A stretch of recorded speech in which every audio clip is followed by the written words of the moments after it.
Olá pessoal, espero que estejam me ouvindo direitinho. Qualquer problema de recepção, não está vendo, não está ouvindo direito, me avisem, tá? Vamos começar a aula desta segunda-feira, nossa segunda-feira de quarentena oficial.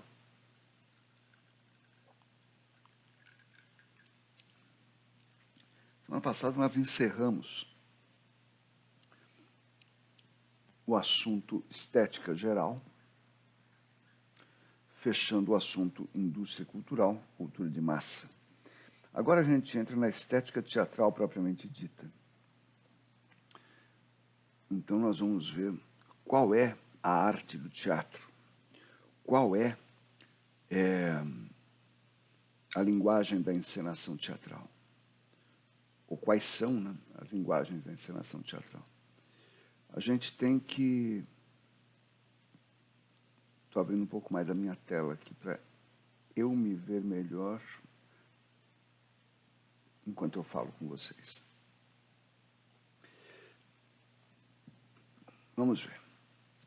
Estética do teatro. Eu vou estar olhando bem várias vezes para esse lado aqui, que aquele arquivo que eu mandei pelo WhatsApp com o roteiro, ele está aberto aqui, é minha cola para eu seguir. Isso daqui, numa aula normal, em sala de aula, eu teria escrito essas coisas aqui no quadro, tá? Então, a gente tem bem pouca diferença nesse sentido. O que falta nesse tipo de aula é uma interação maior. Aguardo as manifestações de vocês via WhatsApp ou mesmo nos comentários do vídeo aqui no YouTube. E como os professores estão usando também o Jitsi e Meet para comunicação, pode ser que na próxima segunda-feira eu faça uma aula com todos, assim, uma aula online, né? Mas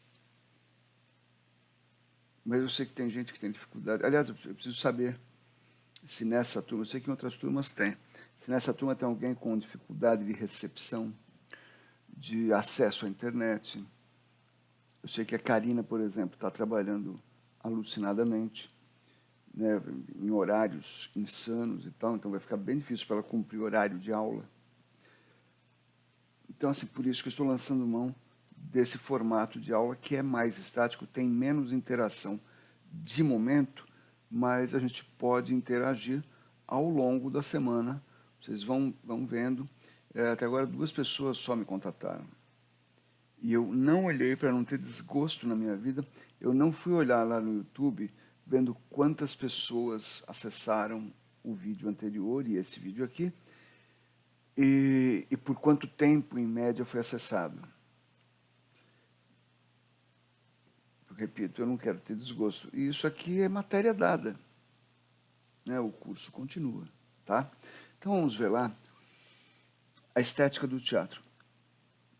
Quais são os elementos constitutivos da arte cênica? Então vamos começar daí. Dentro das artes plásticas, a gente tem uma das linguagens que se usa é a pintura. A obra de arte, resultado da pintura, é o quadro. Tá? A obra de arte, resultado da escultura, é a estátua.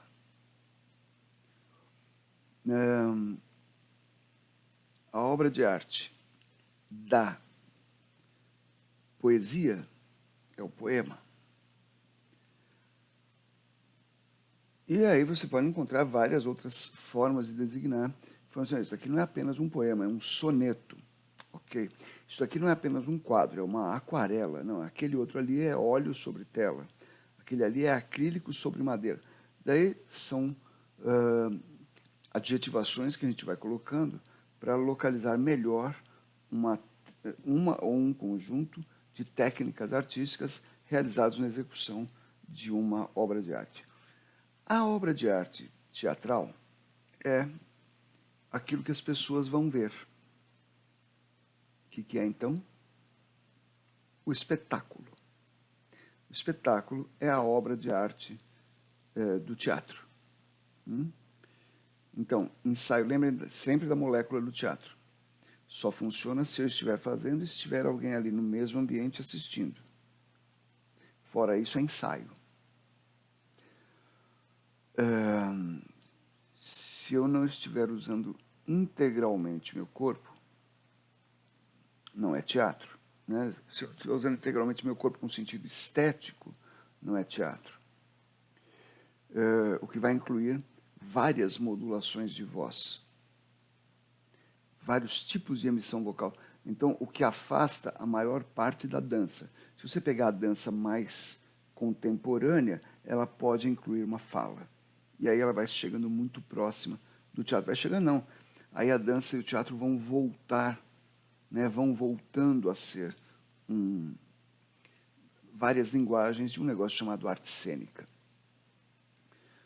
Mas tem mais. Se para ter um quadro, o que se usa para ter um quadro? Eu uso artes plásticas. Não, tem um nome que eu acabei de falar. O que é?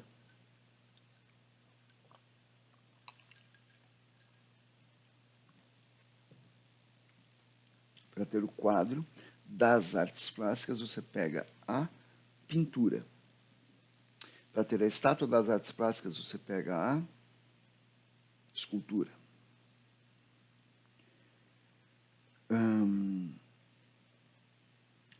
Para ter o espetáculo, você pega do teatro, da arte cênica, você pega a encenação.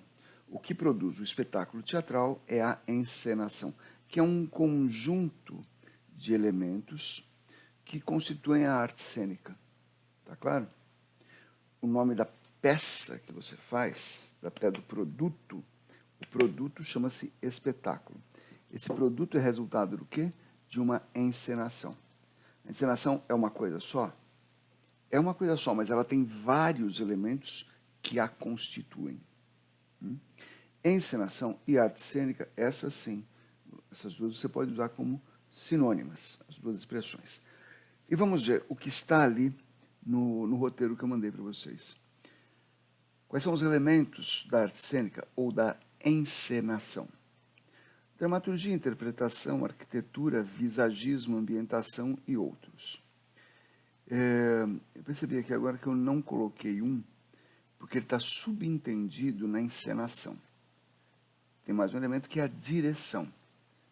Né? O que faz o diretor ou o encenador, ou como usamos na nossa escola muitas vezes, o orientador. Né? Nós já tivemos professores na fundação que não importa, isso há muito tempo, não são mais professores, graças a Deus, que diziam assim, não, eu sou o diretor de teatro, e os meus alunos vão fazer um espetáculo. Você fala, mas o pessoal está no P1, o pessoal está no P2. Eles não é melhor, não, vamos chamar de ele, vamos baixar a bola, isso é um exercício público. Quer dizer, não, eu sou o diretor, direção Zebedeu. Ok. Mas a gente foi conseguindo centralizar isso em orientação, encenação. O que o diretor faz, ou o encenador? Diretor tem uma coisa assim. Vocês já viram em História do Teatro que o diretor pega ali o final do século XIX. É de 1880 para frente que começa a se forjar a figura do diretor. Ao longo do século XX, até bem perto do final, o diretor era quem mandava no espetáculo. Então havia uma relação de hierarquia. O diretor mandava no ator, mandava no figurinista, mandava no iluminador. O diretor era o comandante do espetáculo. Ali dos anos 80 do século XX para frente, ou seja, quando a direção teatral estava chegando aí no seu centenário, a coisa foi mudando um pouco de figura. Isso já havia mudado muito no exterior, Europa principalmente. Europa, Estados Unidos. Não havia acabado ainda a figura do diretor gerente, ditador, mandão, sargento. Não havia acabado isso, mas havia diminuído bastante. Para europeus e norte-americanos, isso é um reflexo de um processo de desenvolvimento artístico-cultural. Aqui, para nós, ele tem um outro componente ainda.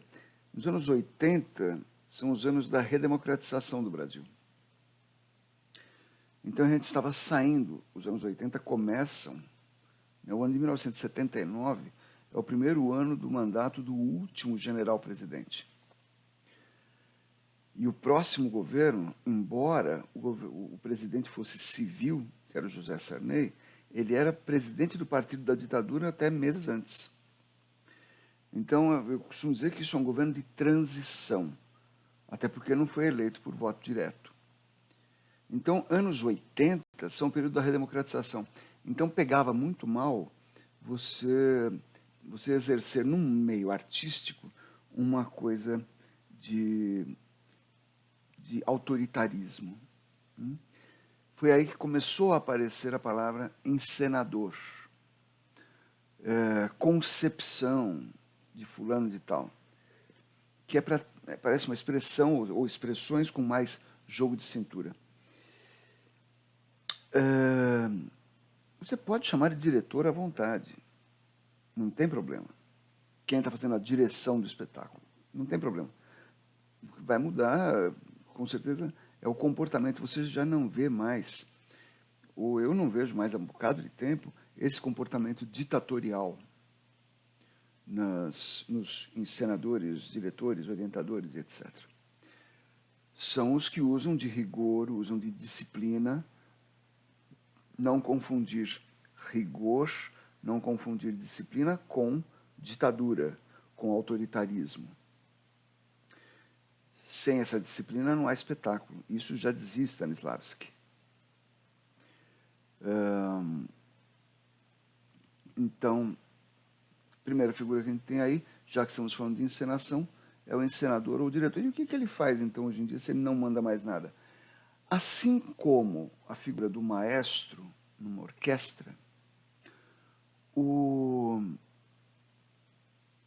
diretor, hoje, ele coordena, ele organiza, ele provoca, ele estimula, ele excita os vários talentos, as várias experiências, as várias formações, as várias técnicas que estão envolvidas na criação do espetáculo. O diretor dificilmente vai chegar para o ator ou para a atriz e dizer: tá errado, faz assim. E vai lá mostrar como se faz. Até é possível, mas é cada vez mais difícil alguém que faça isso. O que este cara vai fazer é: Zebedeia, entra. A Zebedeia entra e a sua primeira fala é: bom dia, pessoal, ela está no escritório. Vai, ação. A Zebedeia entra e fala: bom dia, pessoal. E fala: Zebedeia, parou. Zebedeia, entra de novo. A sua rubrica diz radiante, você está dormindo. Vai. Entra, bom dia! Está demais, menos. Entenderam? Ele vai calibrar, ele vai balizar, estimulando a atriz e o ator a darem o melhor da sua capacidade de fazer teatro. Tá? Esse é o papel do diretor, hoje em dia. Ele vai reger os vários talentos aí reunidos. E ao contrário da música, ao contrário do maestro,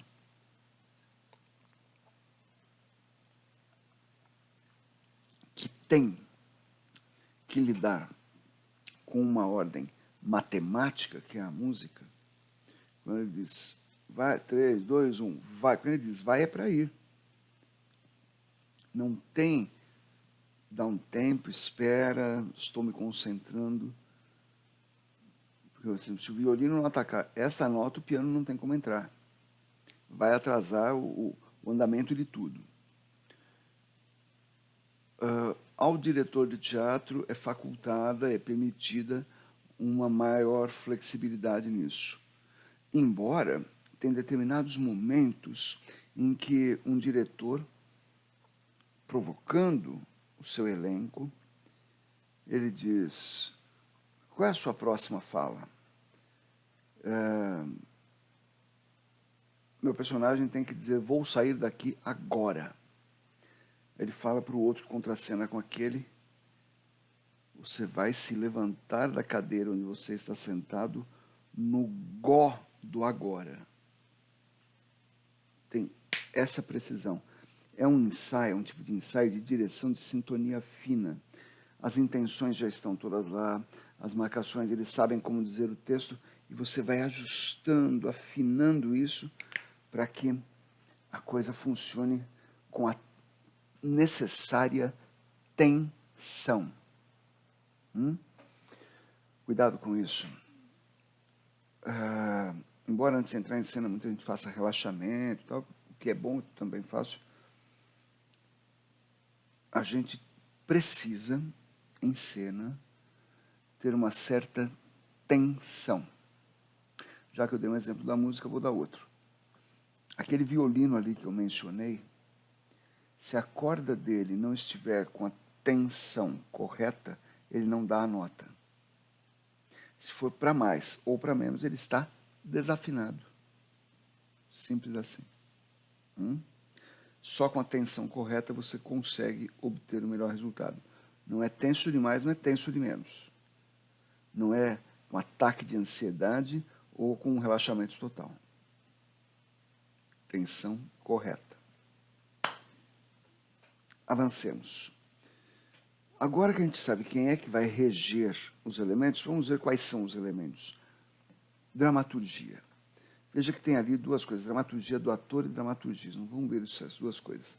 Dramaturgia, até recentemente são aí 20, 30 anos, a peça era escrita por um dramaturgo, ponto, ou dramaturga. Alguém pega um texto de Maria Adelaide Amaral, de Renata Palottini, de Plínio Marcos, de Arthur Azevedo, para não citar estrangeiros. Esses daí observavam um determinado aspecto da realidade, refletiam, mastigavam e escreviam isso num texto teatral, para ser encenado. Isto não é teatro, isto é literatura dramática. A dramaturgia não pertence exclusivamente ao território do teatro. Ela faz parte do teatro e faz parte da literatura também. Mas essa figura do dramaturgo começou há uns 30 anos, 20, 30 anos, começou a ser mexida, começou a ser modificada. Cada vez mais o ator e aquilo que ele faz em cena, o jeito como a atriz interpreta nossa função, o jeito como ela interpreta a rubrica que diz fulana diz bom dia levemente envergonhada. Alguém defina para mim o que é levemente. Tem um parceiro de trabalho meu, professor também, muito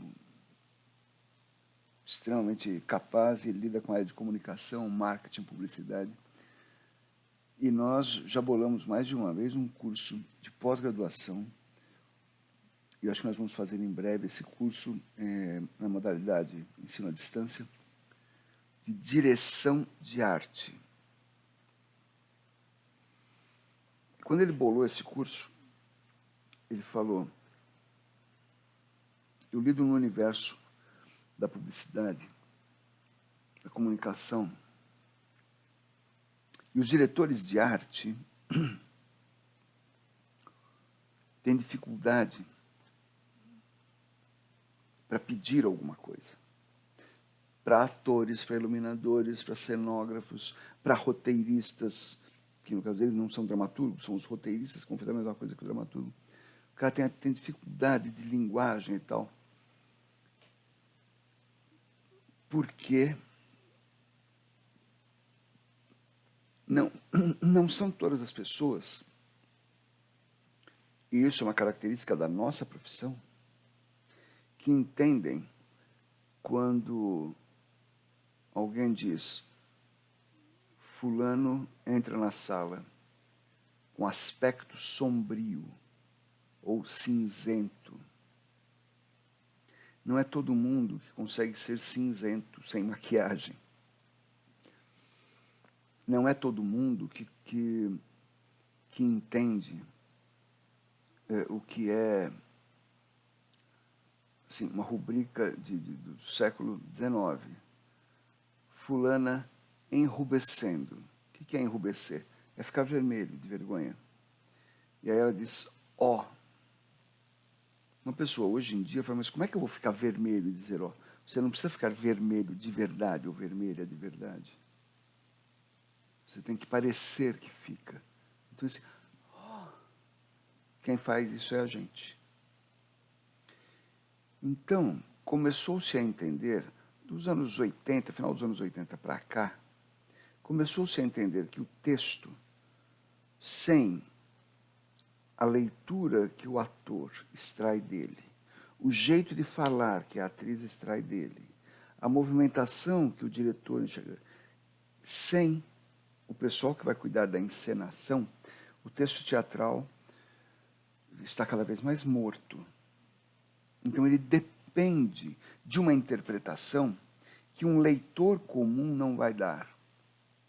Ele depende da interpretação que a atriz vai dar. Então, do jeito que a atriz faz, fica muito mais claro. Eu entendo melhor. Daí se dizer que hoje em dia, além do texto escrito em papel, você tem a dramaturgia do ator. O ator participa da criação do texto. O ator participa muito mais hoje da ideia de dar vida ao texto.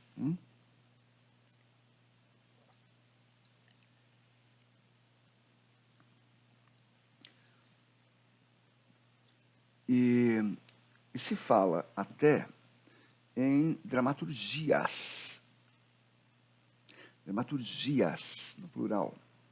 Porque tem a dramaturgia do dramaturgo que escreveu o texto, e eu não estou falando em momento nenhum que se abre mão desse texto. Você pode pegar o clássico dos clássicos, pode pegar Édipo Rei para montar. A gente faz uma leitura contemporânea de Édipo Rei. É o nosso jeito de dizer aquilo. Então nós vamos ter um jeito diferente de entender e de transmitir isso. E, cada vez mais, o teatro se torna, sempre foi, mas cada vez mais se torna uma arte coletiva. Quando eu comecei a fazer teatro, há 40 anos, você tinha as funções artísticas e funções técnicas do teatro.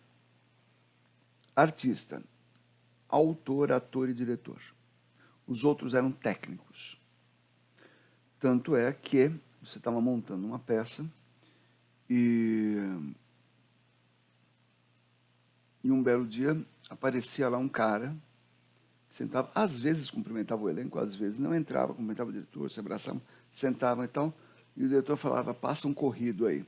Você passava a peça inteira e o diretor ficava falando com o cara, mostrando no texto, apontando aqui e ali e tal. Esse cara era o iluminador.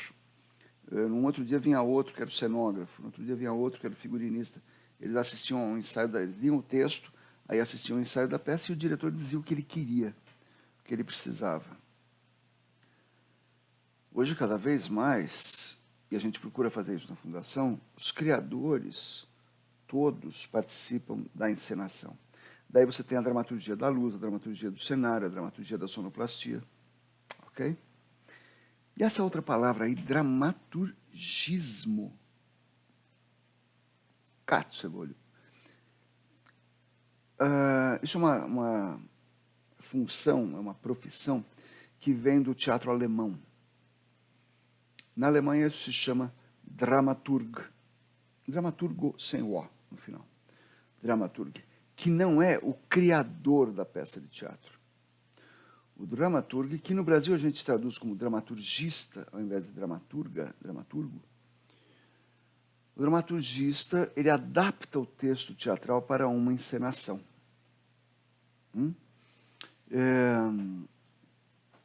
Ele pode pegar um romance e adaptar, ele pode pegar um poema e adaptar, ele pode pegar uma peça de Molière, que se passa na França no século XVII, pega lá a Escola de Mulheres, pega o Tartufo, sei lá, e traz aqui para São Paulo dos anos 60. Nós temos exemplos famosos disso, o Chico Buarque de Holanda e Paulo Pontes adaptaram a tragédia Medéia e a transformaram em Gota d'Água. Foi um dos mais retumbantes sucessos daquela que era então esposa do Paulo Pontes, a dona Bibi Ferreira, lá nos anos 74, 75, por aí. Que as músicas da peça, até hoje, são músicas cantadas, toca no rádio, as pessoas têm um disco em casa e tal, porque as músicas eram belíssimas. E eram músicas de um espetáculo de teatro. Tá? Então, a Medéia, que era feiticeira lá na Grécia, ela passou a ser... na peça eles usam o tempo todo a expressão, ela passou a ser macumbeira no Brasil. Ela era ligada a algum culto afro-brasileiro, não fica claro se é do candomblé ou da Umbanda, mas a ação se passa no subúrbio do Rio de Janeiro, num conjunto habitacional popular bem... de uma realidade muito dura, bem pobre e tal, e o dono daqueles apartamentos que cobram uma prestação ou um aluguel altíssimo por eles e tal, na Grécia era o rei da cidade. Ali virou o dono do pedaço. O Jasão, que era guerreiro na Grécia, virou sambista aqui na versão brasileira. Sambista ali daquele subúrbio carioca. Entenderam? O que mais? Assim, o dramaturgismo ele vai adaptar um texto ao espetáculo. Não é só transformar um romance em peça, um poema em peça, um texto da antiguidade num texto contemporâneo. Às vezes é uma peça contemporânea brasileira, só que o texto tem 8 personagens e o meu elenco tem 7 pessoas, ou 9. O dramaturgista vai resolver isso daí, cortando um personagem, espalhando as informações dele pelos outros personagens, ou criando um outro personagem. Aí, ou criando um coro, ou alguma outra solução assim. Ok? Próximo item da pauta somos nós, somos os atores. Os atores e atrizes que vão transformar as ideias que estão no texto, as palavras, as ações que são descritas no texto, com a sua sensibilidade, inteligência, experiência, formação e etc., vão transformar em personagens que vão mostrar, que vão contar a história para a gente. Veja que ali eu tenho interpretação física e interpretação psicológica, que são 2 grandes ramos do teatro que tradicionalmente ainda tem alguma relevância. Você colocaria aí tem quem coloque ainda. A interpretação psicológica é coisa de Stanislavski. A interpretação física é coisa de Artaud. Mas o Stanislavski também propôs o método das ações físicas. Tá? E isso daí, essas 2 correntes, vêm mais ou menos para responder a uma pergunta. Você cria essa personagem de dentro para fora ou de fora para dentro? Eu ajo de uma maneira porque eu sinto ou penso dessa maneira? Ou eu penso e sinto de uma determinada maneira porque eu ajo de tal ou tal maneira? Conforme seja a sua criação do personagem, você vai seguir uma ou outra linha. nenhuma delas é melhor ou pior do que a outra. Há criadores que lançam mão mais de uma, há outros que lançam mão mais de outra, há outros que não se importam com isso. Eu sou um diretor de teatro e eu digo que eu quero o personagem para a cena tal, pronto, dia 5. Como você vai chegar no personagem é com você. E essas correntes de interpretação também estão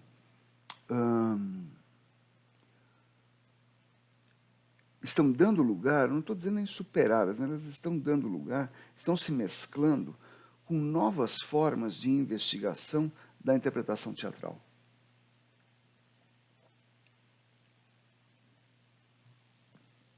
O gelo já era. Isso está começando a ficar aguada. Minha coca aguada sem gás, está uma delícia. Então as coisas vão se mesclando porque vão se modificando as maneiras de se investigar a interpretação. Tem quem escreva um texto sobre seu personagem. Tem quem tente descobrir o signo astrológico do seu personagem. Não importa. As maneiras de ativar a sua criação, minha cara atriz, ou meu caro ator, as maneiras de você ativar a sua criação são suas. Sugestão: experimente, não fica numa coisa só. Você já sabe uma? Ótimo, maravilha. Saiba 2, saiba 3, saiba 20, saiba 200. Tenha recursos. Quanto mais recursos você tiver, mais experiências você vai poder ter. Veja, eu evitei com cuidado a palavra empregabilidade, que também é uma verdade. Vamos avançar? Entendido a interpretação? Só uma coisa. Nós temos um problema na área de interpretação. Eu já falei isso para vocês, vou repetir. É um problema para o qual eu não vejo solução. Mas é necessário, é imperioso refletir sobre o problema. Que é o seguinte, vejam, eu já falei isso para vocês.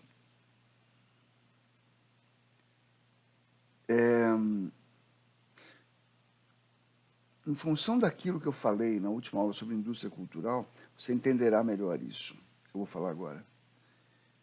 Como a música foi ficando afastada de nós, o que você tem de instrumento que você vê toda hora? Não estou falando da Fundação das Artes. Esqueçam. Você vai na casa de uma pessoa ou você tem em casa instrumento musical? Você tem, assim, pode ter um violão, pode ter um piano, instrumentos de percussão, pode ser. Dificilmente alguém tem violino, viola, tuba, violoncelo, trompete, saxofone. É mais difícil de achar. Você pode ter uma flauta doce daquelas que você usou na escola, lembra?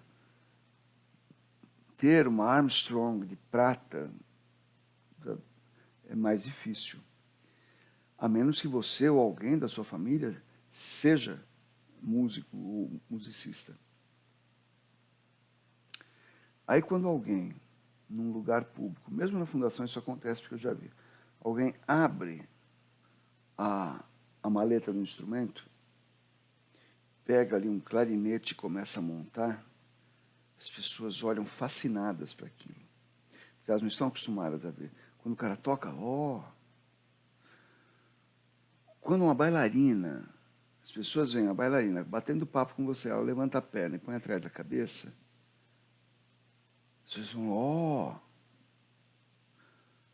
Quando você está conversando com alguém, e a pessoa está esperando começar a aula lá no ateliê, ela está batendo papo com você lá na lanchonete, lá no Mundo dos Sabores. A pessoa está desenhando um guardanapo, assim, enquanto bate papo, falando que está de saco cheio, não sei o quê. Aí ela te entrega aquilo lá, um retrato seu. A gente faz o quê? O que a atriz faz em cena? que o ator faz em cena? Anda para lá e para cá e fala. Ninguém faz ó. Que todo mundo anda para lá e para cá e fala. E ninguém sabe que o maior trabalho que a gente tem é andar para lá e para cá e falar de maneira que pareça natural e não decorado, marcado, estabelecido. Por isso que, quando você apresenta uma peça e a mãe, a tia, o avô, um primo vem assistir, fala, nossa, como é que você decorou aquilo tudo? Meu Deus, você não parava de falar. E aí você fala, não, mas essa foi a primeira, essa daí foi uma das primeiras coisas que a gente fez, foi decorar o texto. Foi em cima de ter decorado o texto que a gente desenvolveu o personagem. Eu não tenho solução para esse problema. Tenho. É que ele é muito difícil de fazer. E vocês já sabem qual é. Todo mundo fazer teatro na escola em algum momento da vida. Para que não seja um bicho de 7 cabeças, tá? Entendido? Avancemos. Temos ali agora um negócio chamado arquitetura. Não é o desenho do prédio. Eu sei, isso também é arquitetura. Eu estou falando de uma coisa específica em arquitetura que, claro, envolve o desenho do prédio também. Mas eu estou falando de uma coisa que vocês já experimentaram, vocês já fizeram. É a relação palco e plateia. É a arquitetura da relação cênica. Eu coloquei aí alguns que são os que a gente tem lá na formação clássica, a relação clássica é de arena, né? Greco-romana é de arena, né? Você fazendo uma coisa que as pessoas em volta. Na Idade Média você vai conhecer a praça pública, primeiro com o teatro religioso, depois vai chegando o Renascimento e ele vai colocar naquela praça a Comédia dell'arte, tá? Os vários saltimbancos. O que são saltimbancos? São aqueles que fazem um pouco de circo sem ter a lona por cima. São os que desempenham papéis muito próximos da Comédia dell'arte também, que desempenham papéis que juntam-se aí elementos de acrobacia, de malabarismo, coisas circenses. Tá? E, na Renascença, a gente tem a criação dos primeiros teatros públicos. Você não vai mais apenas apresentar na casa do aristocrata ou do burguês, e nem só na praça pública para o povão. Você vai ter os corrales na Espanha, você vai ter as tavernas que vão virar teatro em Londres, né, no teatro elisabetano. Você vai ter na Itália ainda tinha teatro feito em palácio, como um cômodo do palácio, mas na França eles vão abrir os chamados hotéis. Hotel não é um lugar de hospedagem. Né? O hotel é um palácio também, mas geralmente é um órgão administrativo, um órgão público. Né? Daí vem a expressão palácio do governo. E esses palácios recebiam, esses hotéis, como eram chamados, recebiam espetáculos de teatro também. Então o teatro vai encontrando literalmente o seu espaço e a sua relação com a plateia. Cada um desses tem uma relação com a plateia. Até que a gente chega na cena moderna, que é lá do século XVI para cá, que é o palco italiano, que é esse que tem no Timó, que tem no Paulo Machado, que tem no Santos Dumont, em São Caetano. E os outros teatros que nós temos na região, a maioria também é assim. Você tem assim, uma ou outra exceção quando você tem um espaço cênico, que nos anos 80 eram chamados de espaços alternativos. Eu me lembro que nos anos 80, eu estava começando a fazer teatro, e teve uma peça no Centro Cultural São Paulo, ali na Rua Vergueiro, que tinha um espetáculo que era encenado no porão do Centro Cultural. E muita gente foi ver esse espetáculo, muita gente da classe teatral, não porque a encenação fosse particularmente maravilhosa, brilhante. Eu mesmo fui e não lembro nem de que peça foi encenada. As pessoas iam para ver como é que você encena num porão. Eram os espaços alternativos. Gozado é que o primeiro professor de teatro que eu tive foi o mestre Antonino Assunção, lá de São Bernardo. Ele era diretor do grupo cênico Regina Passes, já é falecido. E ele me disse, talvez tenha sido na primeira aula que ele deu para a gente lá no contratado pelo Diretório Acadêmico 20 de Agosto da Faculdade de Direito de São Bernardo do Campo. E ele tinha uma voz rouca, um jeito de olhar, meio olhinho fechado, e falou para mim, Vardi, nós precisamos ocupar os espaços.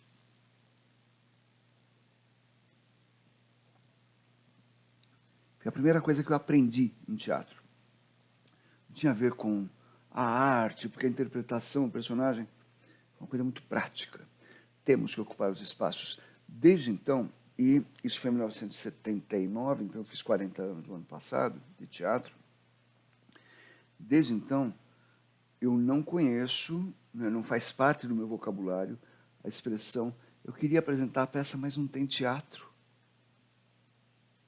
Tem. Não, perdão, não tem teatro, tem lugar para apresentar. Se você me der um vão de escada, eu monto uma peça lá. Se você me der um elevador, eu monto uma peça dentro do elevador.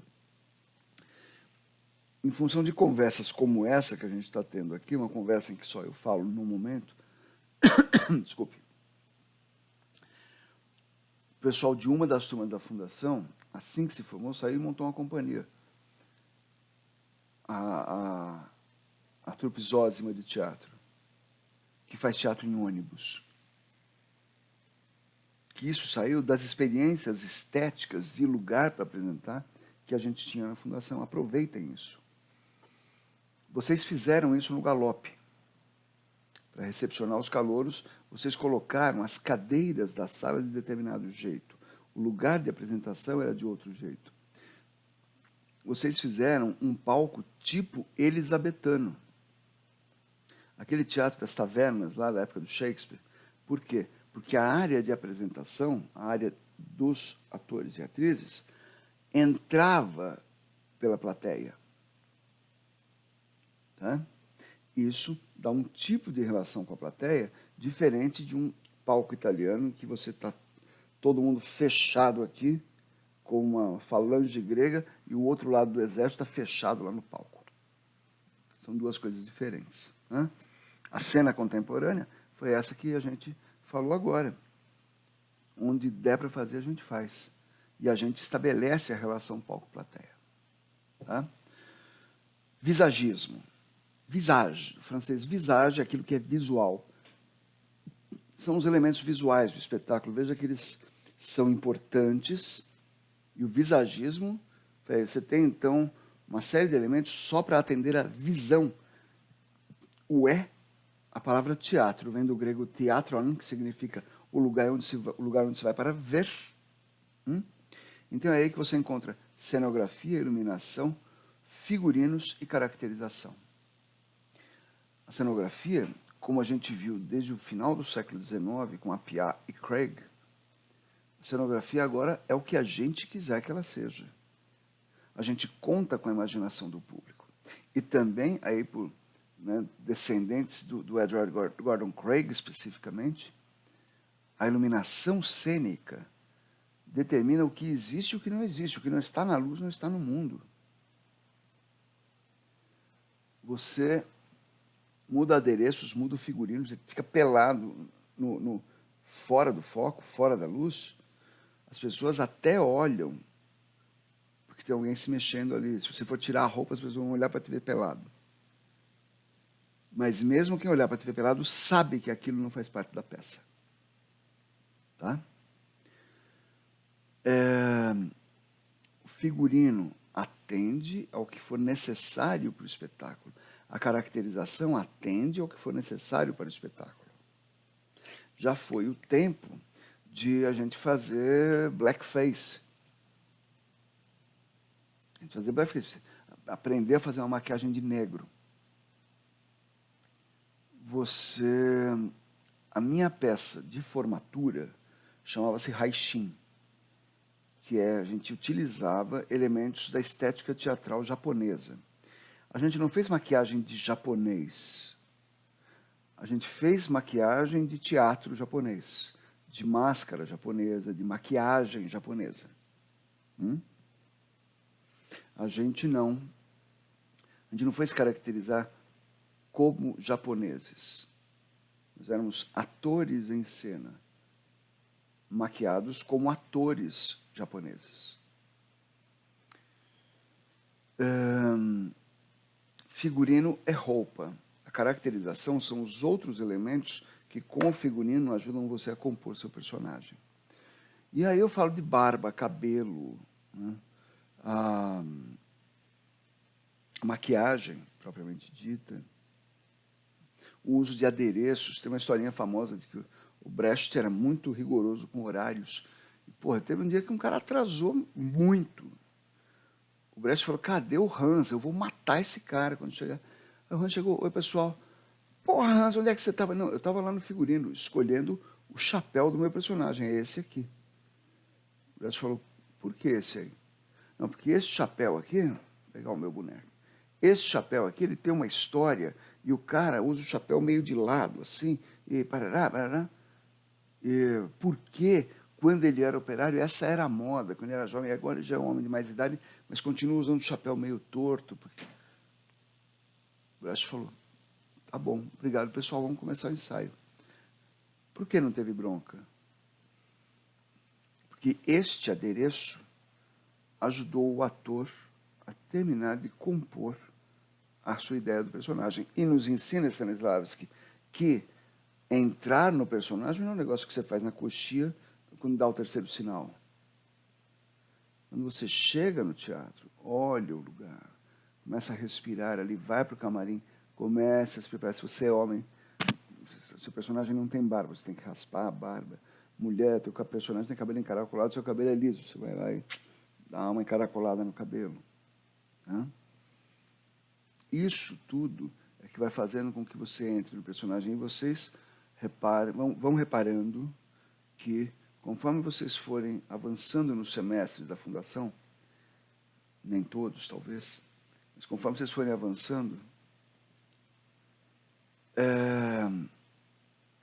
a princípio, quando vai chegando a hora de entrar em cena, as pessoas vão ficando muito excitadas no camarim. Com o passar do tempo, vocês vão aprendendo a ficar mais concentrados. O chilique de um, ali o faniquito do outro, incomoda. Porque você está ali, pintando o olho, colocando, tá ajeitando, fazendo um laço de gravata, aqui, colocando, ajeitando um chapéu na cabeça. Você está vendo o personagem no espelho, que é o que as pessoas vão ver daqui a minutos. Você não quer alguém cortando o seu barato. Isso é ética. Tá? E ambientação. A ambientação ocupa o espaço dos outros sentidos. A audição, paladar, olfato, tato. Da audição a gente tem, obviamente, a sonoplastia. Tudo que envolve som é sonoplastia. Do grego, som mesmo, aliás, do latim, som. E o plastos vem do grego, que é flexibilidade, a manusear alguma coisa. Então, o que você vai manusear no som é o que vai ser a sonoplastia. Que pode ser uma música, você bota um cara com um violão ali, ou bota alguém com piano. Eu tive uma peça que aí na fundação, que tinha uma cena longa tínhamos 5 personagens em cena, 2 atores e 3 atrizes. E era um momento de poesia. Cada um dizia um poema. Tá? Cada um dizia um poema. Não eram poemas particularmente longos, mas era uma cena muito mais lenta. E eu cheguei para uma professora de piano da fundação, e eu falei, eu não quero música, eu não quero nem vinheta, eu quero acordes. E ela arrumou assim, uma coisa de 3 acordes, ou 4 no máximo. Então o cara está dizendo a poesia, plim, Mais um pouquinho. Plim, plom, plum. Só. Aquilo ajudava a sustentar a interpretação das atrizes e dos atores naquele momento de finesse, de leveza, de beleza sublime. Mais ruído ia prejudicar, mais notas ia virar trilha sonora de declamação.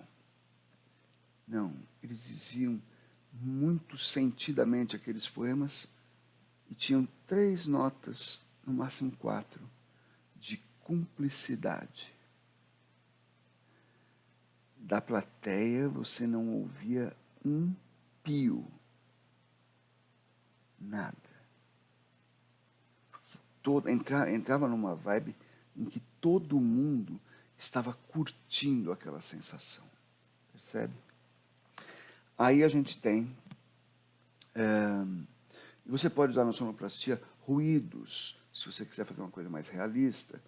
Teve uma vez que eu fiz todos os ruídos da peça. Eu gosto muito de usar percussão ao vivo. Eu gosto que as pessoas vejam a mágica sendo feita. Pois o camarada lá, ele batia alguém, ia andar, ele batia num tamborete desse tamaninho, assim, ele batia, a pessoa andando, a cavalo, sei lá, ia construindo cada paisagem sonora de um jeito diferente. Própria daquele espetáculo, então não era realista. Claro, você entra na internet, você baixa o som que você quiser. Você baixa o som que você quiser. Tem site especializado em efeitos sonoros, nesse sentido. 2 batidas na porta, 3 batidas na porta, 1 tiro de pistola, 1 tiro de revólver, e por aí vai. Mas cada vez que o sonoplasta fazia alguma coisa, não era a dimensão da realidade, era a dimensão da fantasia daquele espetáculo.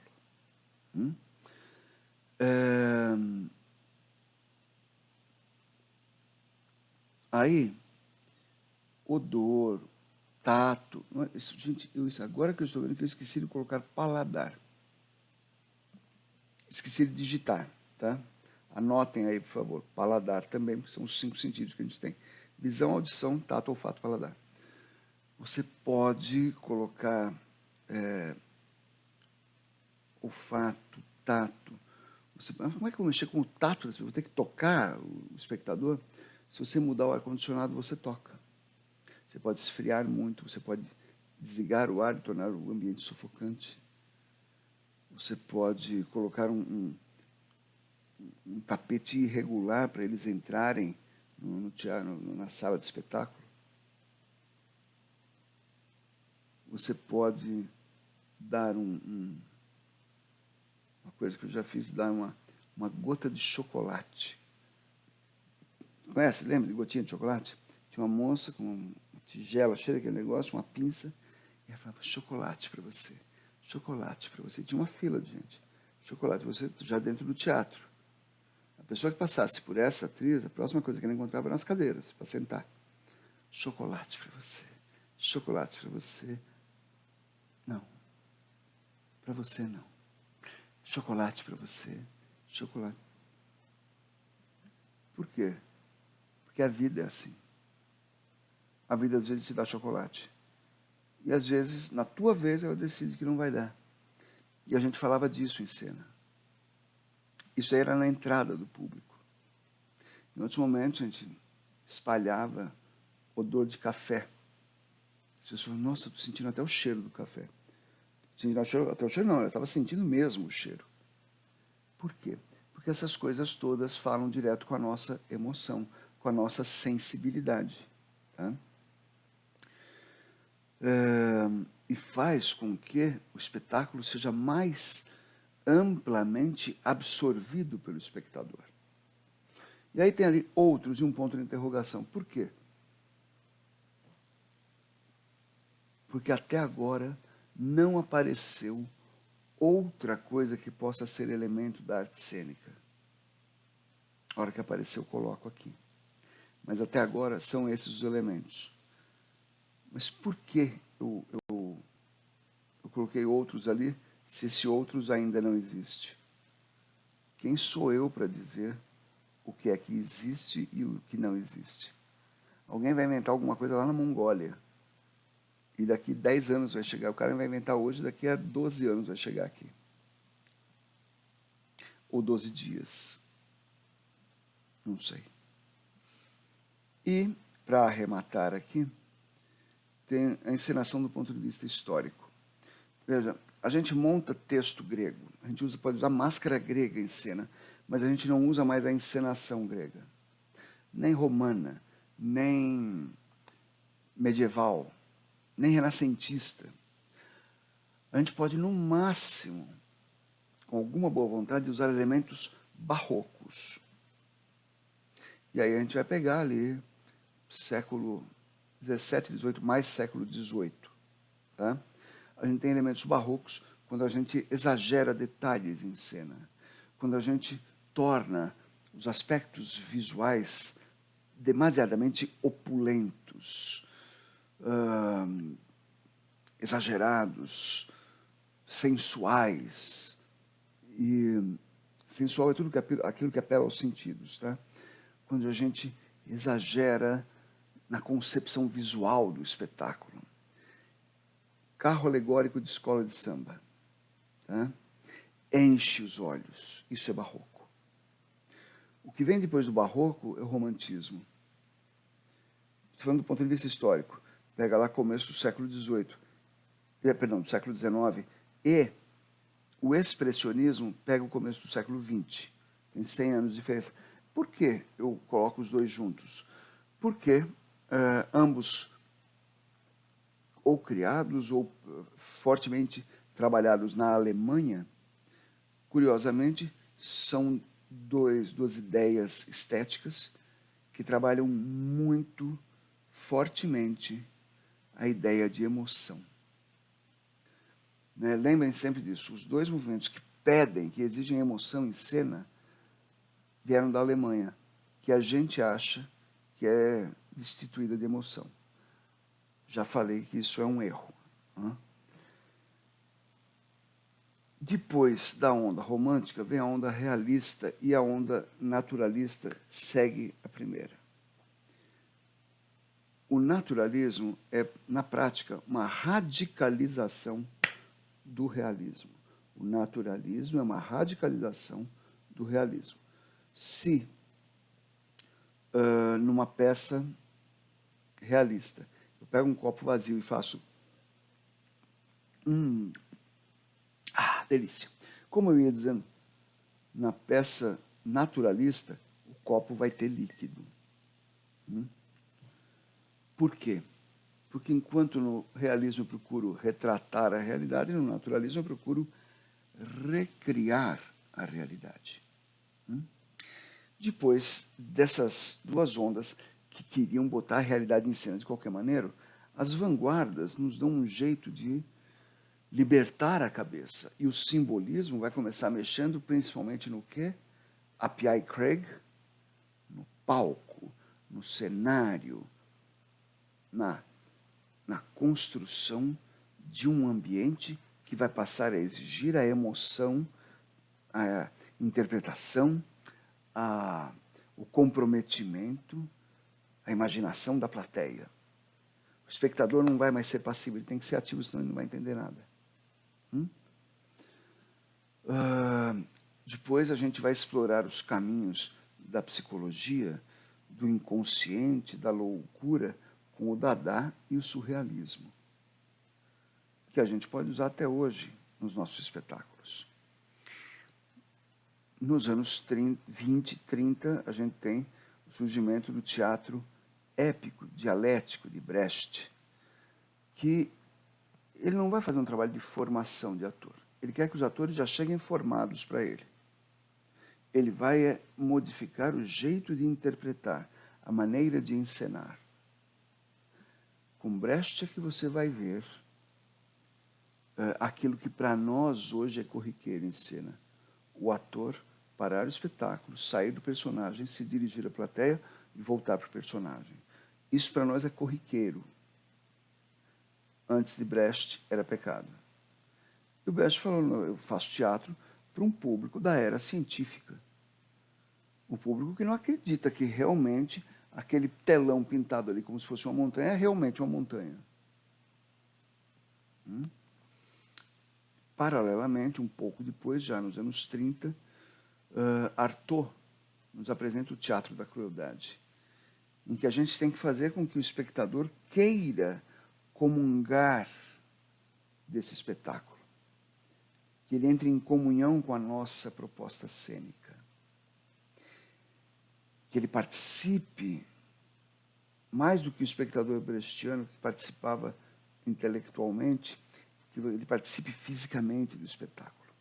Hoje quem faz isso aqui no Brasil, aqui em São Paulo pelo menos, é o Teatro Oficina, é a Companhia dos Sátiros, que fazem alguma coisa nesse sentido. Com a Segunda Guerra Mundial, isso aí é final da década de 30, com a Segunda Guerra Mundial, a gente tem o surgimento do existencialismo, que é uma corrente filosófica e que vai nos mostrar que conviver com o outro é muito difícil. Muito difícil. São filósofos como Sartre, como Camus, que saíram da Segunda Guerra Mundial, que saíram da resistência francesa, no caso desses dois, e viram barbaridades. Eles falam, o ser humano é de lascar. Isso é metade dos anos 40. Nos anos 50 vai aparecer uma outra corrente que conversa bastante com esse teatro existencialista e que diz, realmente não dá para o ser humano resolver os seus problemas. Que a comunicação entre a gente não funciona. Esse é o teatro do absurdo. Foi o último movimento integrado, relativamente organizado, que veio lá dos anos 50, 60. A partir daí a gente chama tudo de contemporaneidade. Por quê? Porque assim como a sociedade mundial não existe mais, não existem mais modelos para a gente acompanhar, não existem mais modelos para a gente dizer esse é o certo, esse é o errado, eu sigo isso, eu sigo aquilo. Não existem mais diretrizes a serem seguidas. As várias companhias de teatro vão, já usei essa palavra hoje, vou usar de novo, vão investigar. Outra que eu usei, pesquisar. Experimentar também, já usei. Várias formas de fazer teatro e dar o seu recado. As pessoas vão se empenhar em trabalhos que às vezes vão ficar herméticos demais, fechados demais, que afastam o público. O público fala, eu não vou ver um espetáculo que eu não entendo nada, eu não quero ser chamado de idiota. Tem espetáculo que abusa do experimentalismo. E outros falam, não, eu quero experimentar o teatro porque eu quero ver o melhor jeito de chegar no espectador. Eu acho que a nossa arte é uma arte de chegar ao outro, não de ser boazinha com o outro. Não de ser boazinha. A gente vai dizer coisas duras, a gente vai dar porrada na plateia. Mas de um jeito em que, como nos filmes americanos, um cara entra em desespero, vem um amigo e pá, dá-lhe um tapa na cara e fala, obrigado, eu precisava disso. Isto aqui é a estética teatral. É claro que, se você pegar cada um desses elementos e desdobrar, você vai ter uma coisa gigantesca. Porque você está falando de toda a arte teatral. Cada jeito de fazer teatro mexe com esses elementos de uma maneira diferente. Para o drama, a tragédia, o musical comédia, o musical drama, o musical romântico. Cada um dos jeitos de se fazer teatro mexe com esses elementos todos. É como fazer bolo. Conforme os ingredientes que você tem, você faz bolo doce, bolo salgado, bolo de chocolate, bolo de banana. Você mexe um pouco mais, não sai bolo, sai torta. Tá? Mexe um pouco mais, e rapaz, isso aqui já é pudim. Porque você mexeu tanto nos elementos que você mudou algumas coisas essenciais ali. E isso é que fica interessante mesmo. A nossa confeitaria vai ficar com cada vez mais sabores, odores, cores, sensações, experiências e muito prazer. É isso aí. Espero que vocês tenham gostado e a gente se fala mais por aí. Tchau, pessoal.